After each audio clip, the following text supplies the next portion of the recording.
Bonjour à toutes, bonjour à toi Sonia. Je m'appelle Eugénie Muller et je suis au micro aujourd'hui pour vous partager les clés qui m'ont aidé à renaître de mon propre burn-out et aussi de vous donner quelques pistes sur ce qui pourrait vous aider vous aussi. Et puis je vous parlerai aussi du sommet qui porte ce même nom, Renaître, qui aura lieu du 16 au 20 juin. Et j'ai demandé à Sonia de bien vouloir m'accompagner pour pouvoir vous raconter tout ça. Bonjour Sonia. Bonjour Eugénie, et donc si tu nous en disais un peu plus sur ce sommet Renaître, qu'est-ce que tu souhaites offrir à travers cet événement? Alors ce sommet, pour moi déjà, c'est un lieu d'ancrage, c'est un élan, c'est de la conscience aussi. Un peu tout ce que j'avais perdu moi pendant mon burn-out.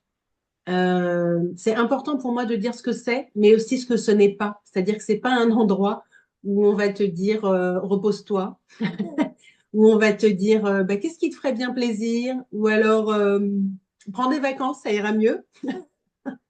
Tous ces conseils très utiles, n'est-ce pas? Voilà, tous ces conseils très utiles qu'on entend parfois quand on est en burn-out et qui nous font juste faire des bons, alors qu'on n'a déjà plus d'énergie. Mais en fait, voilà, ce que je souhaite offrir pendant ce sommet, c'est vraiment un espace où on puisse reprendre de l'espoir et où on puisse aussi reprendre sa place. Et puis, c'est aussi un espace où on va entendre des choses qu'on n'a pas l'habitude d'entendre. Il va parfois y avoir des voyages de proposer.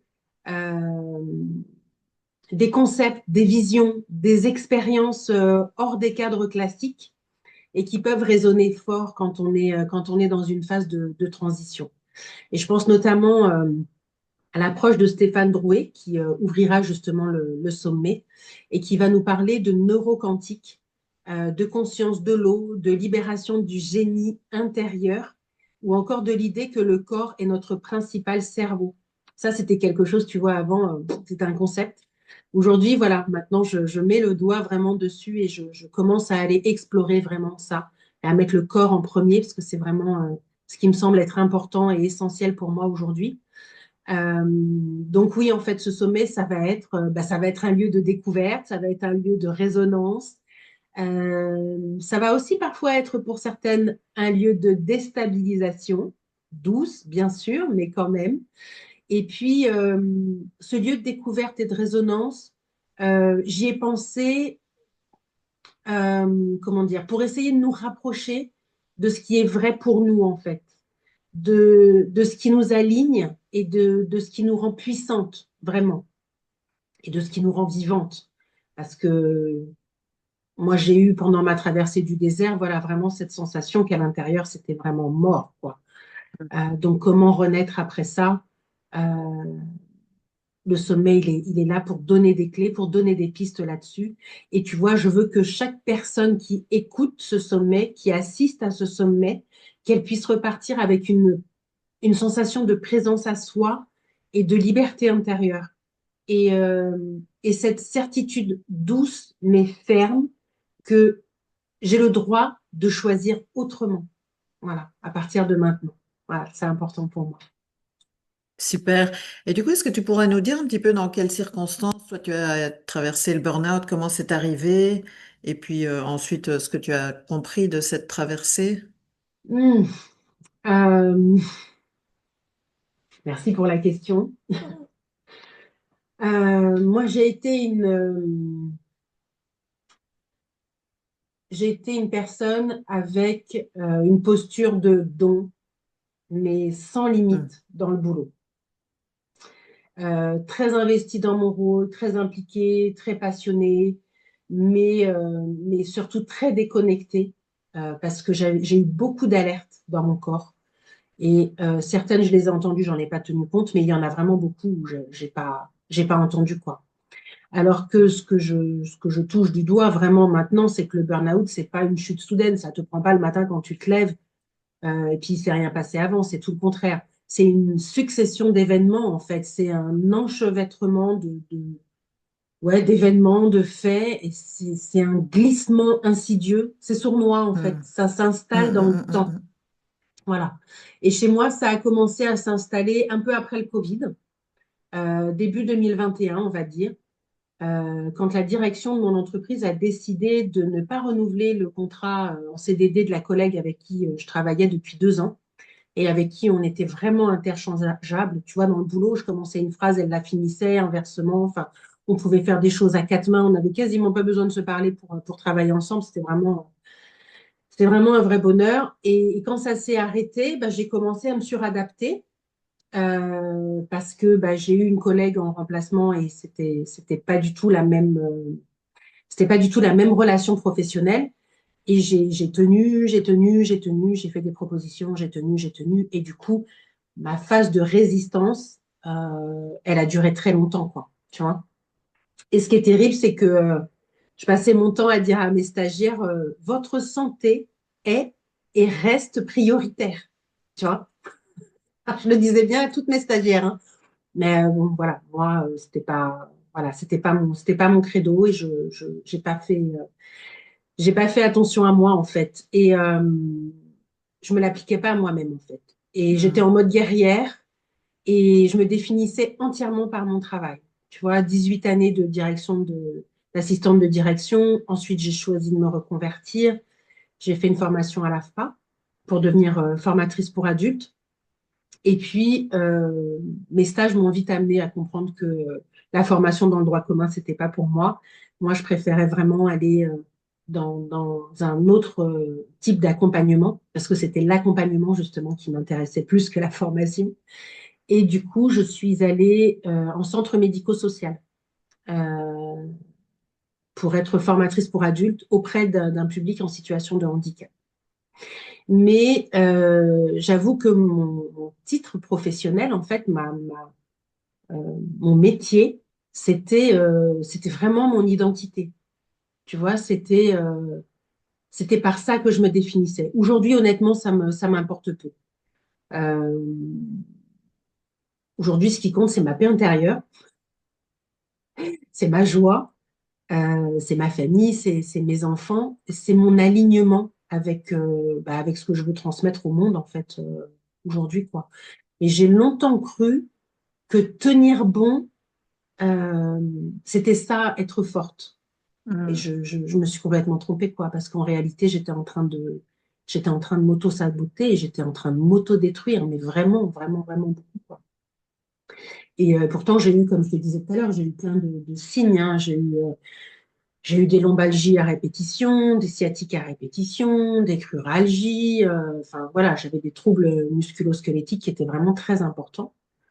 Euh, et en Et tout ça est face, parti maintenant? alors aujourd'hui, c'est parti parce que j'ai beaucoup travaillé dessus. Et je me suis aussi beaucoup fait accompagner, hein. Je ne serais jamais, jamais arrivée toute seule. J'ai Hmm. mis une grosse équipe autour de moi. Quand le médecin a fait son annonce, en fait, ça m'est apparu comme une évidence. Non, là, je n'y arriverai pas toute seule, en fait. Donc voilà, avec ces recommandations et puis aussi avec les professionnels de santé que j'avais besoin de mettre autour de moi. Hmm. J'ai vraiment mis toute une équipe parce que euh, j'ai été dans un tel déni, en fait. Je pensais vraiment que j'allais m'en sortir toute seule, tu vois. En fait, ce qui m'a vraiment frappée, c'est le contraste qu'il y avait entre mon boulot, où je disais tout le temps à ma collègue, mais là, j'en peux plus, en fait, il faut que ça s'arrête. Et à la maison, où je disais rien. Hmm. Je mentais à mon mari et à ma famille tous les jours. Je Hmm. leur mentais parce que j'avais peur de les inquiéter. J'étais aussi dans une phase où je voulais surtout pas me montrer vulnérable. Euh, je voulais que mes enfants aient une maman forte. Et ça a été terrible, en fait, pour moi, tu vois, de devoir. Alors, je l'ai fait consciemment, hein, parce que quand je souriais consciemment. Je savais qu'à l'intérieur, c'était en ruine et pourtant, je continuais à sourire. Donc, je ne peux pas dire que je le faisais inconsciemment. Mais je pensais honnêtement, je pensais sincèrement que ça allait passer, tu vois.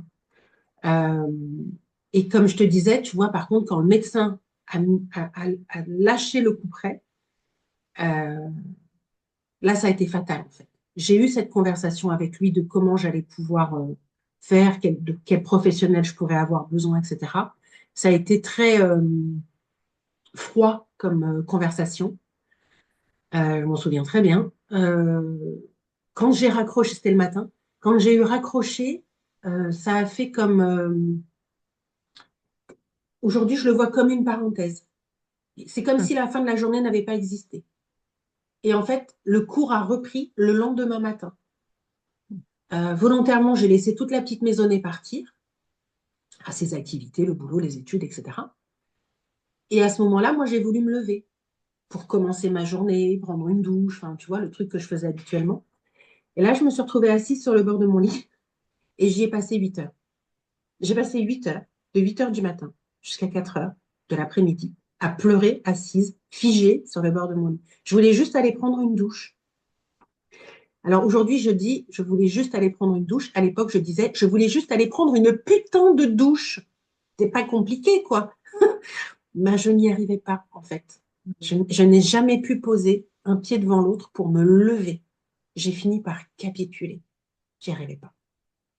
Et là, Mm. vraiment, je suis tombée dedans, quoi. Ça, ça a été à partir de ce moment-là, de ce matin-là, ça a vraiment été la phase la plus douloureuse qui a commencé. Mm. Et donc, à partir de ce constat-là, enfin, qu'est-ce qui s'est passé ou à quel moment tu as pu sentir ou entrevoir qu'un autre chemin était possible? Oula, ça m'a pris un certain temps. Ça m'a pris un certain temps parce qu'à partir de ce moment-là, mon emploi du temps, c'était pleurer, pleurer, manger pas beaucoup, pleurer beaucoup, dormir un peu et continuer à pleurer. Le mot d'ordre, c'était repose-toi. Cette phrase, je la déteste. Mm. Et mon médecin me disait, il faut dormir. Et en fait, moi, dormir, c'est pas dans mon emploi du temps, la journée. Tu vois, je veux bien dormir la nuit, Mm, mm, mm, mais mm. dormir la journée, enfin, j'étais complètement dépassée, quoi. Donc, ça me faisait encore plus pleurer, quoi. Je me disais, mais je peux pas passer mes journées à dormir. Je culpabilisais énormément, en fait. Et Je suppose que tout ceci va parler aux personnes qui vont écouter ton sommet. ben, j'ai recueilli beaucoup de témoignages sur le Mm. burn-out. Et effectivement, on est beaucoup à avoir eu effectivement ce même cheminement et cette période de non-existence, de vide, de douleur intense. Et puis le corps aussi, hein. Le corps est remonté en douleur, hein, parce que du coup, tout ce que j'avais pas voulu écouter, tout ce que j'avais pas voulu entendre, tout est monté.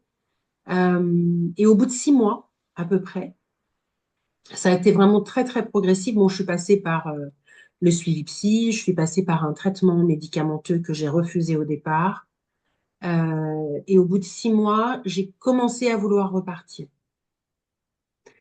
Euh, j'ai commencé à avoir envie de reprendre ma vie. Alors, pas pour repartir tous azimuts, mais pour essayer de comprendre comment j'étais tombée là-dedans, en fait. Il m'a fallu 6 mois pour me dire, mais comment j'en suis arrivée là? En fait, je suis en train de tomber un fond, je suis en train de toucher un fond qui n'a pas de fond. Plus ça allait, et plus je descendais, et je me disais, mais ça va jamais s'arrêter, en fait. Et un matin, je me suis dit, mais comment j'ai fait? Qu'est-ce qui s'est passé, en fait, pour que... Et mon premier réflexe a été d'aller sur Internet et, euh, et de d'écluser et d'écluser et d'écluser tout ce que je pouvais trouver sur le burn-out pour me permettre de trouver des pistes de compréhension de comment j'en étais arrivée là, de pourquoi j'en étais arrivée là, de qu'est-ce qu'il y avait à l'intérieur de moi qui m'avait amené là. Parce qu'au début, bien sûr, hein, j'étais super en colère après mon employeur. Mm, mm, mm. Vraiment, vraiment très, très fâchée contre mes collègues de travail. N'en parlons pas. Mm, mm, Je mm. crois que je les ai fustigés un nombre de fois juste incalculable. De ne pas avoir vu, de ne pas avoir entendu, de pas. Mais au fin du fin du fin du fond, les graines du burn-out, elles sont à l'intérieur de moi, quoi. Mm, mm, mm.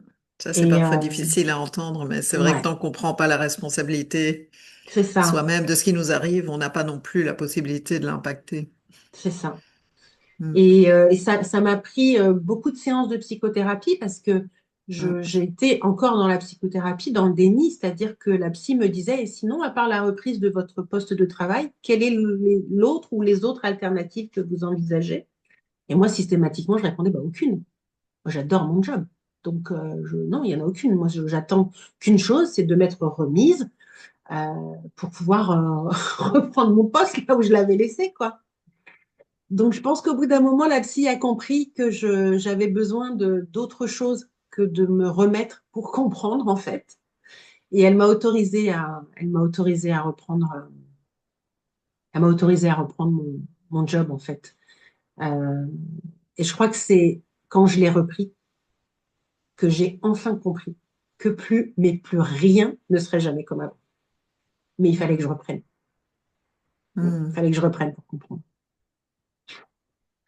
Et donc, aujourd'hui, en tant que coach et femme engagée, qu'est-ce que tu as envie de transmettre à celles et ceux qui traversent cette période de reconstruction, enfin de déconstruction et puis de reconstruction? Ouais, c'est ça, c'est exactement les bons mots. C'est déconstruction et reconstruction. Euh, Parce que moi, au début, je voulais reconstruire tout de suite, Hmm. en fait. Je voulais Hmm. passer à autre chose. Et puis, ben non, en fait, je me suis rendu compte que j'avais déjà beaucoup de choses à comprendre sur moi. Donc, ce que j'ai envie de transmettre, c'est ouais, ce besoin d'aller en introspection, d'aller regarder doucement, mais sûrement, en fait, d'où ça part. Qu'est-ce qui a forgé ça? Qu'est-ce qui a forgé cette posture de guerrière que j'avais? Euh, pour comprendre, en fait, pour regarder, en fait, au bon endroit, euh, pour comprendre pourquoi, en reprenant mon poste, c'est seulement à ce moment-là que j'ai compris que j'étais plus à ma place. Pourquoi je ne l'ai pas compris avant? Je veux dire, 9 mois de psy, ça aurait pu m'aider quand même, mais je ne l'avais pas compris avant. Il m'a vraiment fallu cet électrochoc. Et, euh, et l'introspection, c'est ça aussi que j'ai envie de transmettre, m'a permis de comprendre vraiment où est-ce qu'elle était ma part. Voilà, ok, c'est lié au professionnel, c'est clair. C'est lié à l'environnement de travail, c'est clair. En tous les cas, moi, c'est comme ça que je l'ai vécu. J'ai été dans un environnement de travail qui était clairement dysfonctionnel et dans un environnement de travail qui n'était pas euh, câblé pour prendre soin de la santé mentale, physique et émotionnelle de ses collaborateurs.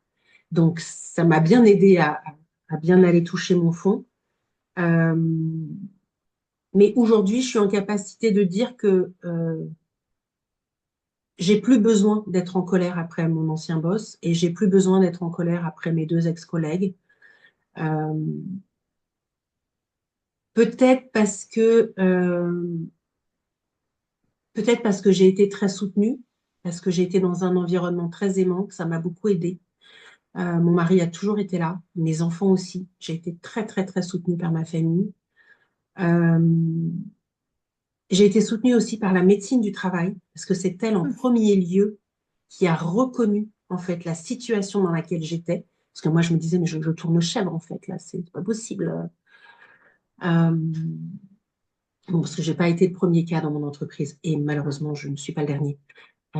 Et la médecine du travail, elle a tous les cas de la structure que moi, je n'avais pas forcément, que j'ai eu un peu après, parce que forcément, après, les langues se délient, mais au niveau de mes ex-collègues, j'entends. Mais du coup, la médecine du travail m'a vraiment posé un cadre, en fait, sur ce qu'est un environnement de travail safe. Voilà, clairement, ce que je n'avais pas. Et, euh, et puis, il y a eu cette petite phrase-là, comme je disais tout à l'heure, j'adore mon job, vraiment, j'adore mon job. Et d'ailleurs, enfin, je le dis encore au présent, parce que je ne peux pas dire j'adorais mon job. Voilà, je suis toujours formatrice et j'adore ce job. Mais par contre, ce qu'on attendait de moi Hmm. dans cette entreprise-là, c'était juste inatteignable, en fait. Là, clairement, le smart, tu peux le tourner dans n'importe quel sens. Il y a aucune des lettres Pardon. qui est atteignable, qui est réalisable, qui est mesurable. C'est juste pas possible, en fait. Donc, c'est à partir de ce moment-là ouais, que j'ai arrêté de me battre et que j'ai choisi j'ai choisi de me choisir. Ouais, clairement. Hmm. Mm, Bon, mm. ben dis donc, tu as déjà donné beaucoup d'informations à des personnes qui seraient là-dedans. Justement, du coup, pour ton sommet, tu vas mettre toutes les informations pour que les gens puissent s'inscrire. Oui, parce que le sommet, comme je disais tout à l'heure, hein, c'est pas un endroit où on va donner des recettes miracles. Mais par contre, c'est vraiment un endroit où on va pouvoir se sentir en sécurité et où on va euh, peut-être se dire que c'est peut-être avec le sommet qu'on va peut-être que celles qui sont en train de traverser encore vont peut-être réussir à se dire ce que je traverse n'est pas inutile. Ce que je traverse, même si c'est flou, même si c'est insupportable, ce que je traverse a un sens. Je sais pas comment le dire, mais euh, Mais il faut der- s'inscrire, il faut regarder les vidéos et voilà, derrière, derrière le lien de l'inscription, il y a plein de choses en fait qui vont se passer. Euh, et même si celles qui m'écoutent là, elles sont encore sous la couette, même si elles sont encore en train de pleurer, même si c'est difficile parce qu'elles sont fatiguées, parce qu'elles n'arrivent pas à se concentrer, euh, il y aura aussi les replays. Donc voilà, pas hésiter à s'inscrire. Le lien va bientôt arriver parce que je vais vraiment commencer à passer sur la com. Mais le message du sommet, en fait, c'est que une femme en burn-out, c'est pas une femme fragile. Voilà. C'est une Hmm. femme qui est en train d'apprendre à être divinement forte, ce qu'elle est déjà, mais pour elle-même, en premier, vraiment en premier, et à reprendre sa place, comme je disais tout à l'heure, et surtout sans s'excuser d'exister, quoi. Voilà, le sommet, Hmm. il est là pour ça, pour retrouver sa souveraineté et pour voir à quel point la vie, elle est magnifique. Donc, j'ai hâte de teaser sur ma page LinkedIn, sur ma page Facebook et sur la page Insta. Voilà, je vais essayer vraiment de mettre le lien d'inscription dans le plus de réseaux possible parce que j'ai vraiment envie qu'il arrive chez beaucoup de femmes. Donc, surtout à celles qui m'écoutent aujourd'hui, si vous connaissez des femmes qui seraient aussi dans votre situation et dans celle que j'ai traversée et qui auraient besoin d'assister à ce sommet, pour pouvoir renaître à leur tour. Surtout, n'hésitez pas, partagez-le du fond du cœur.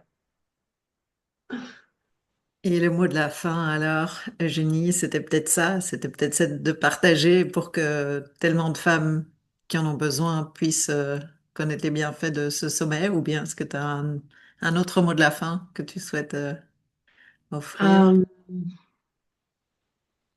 je sais qu'une femme qui se relève est bien plus forte encore. Et Dieu sait que les femmes sont fortes. Donc, mon espoir secret, c'est qu'une femme qui se relève puisse en aider au moins 10 autres à se relever. Donc voilà, je vous invite à vous relever et à aider vous aussi les femmes qui sont autour de vous à se relever.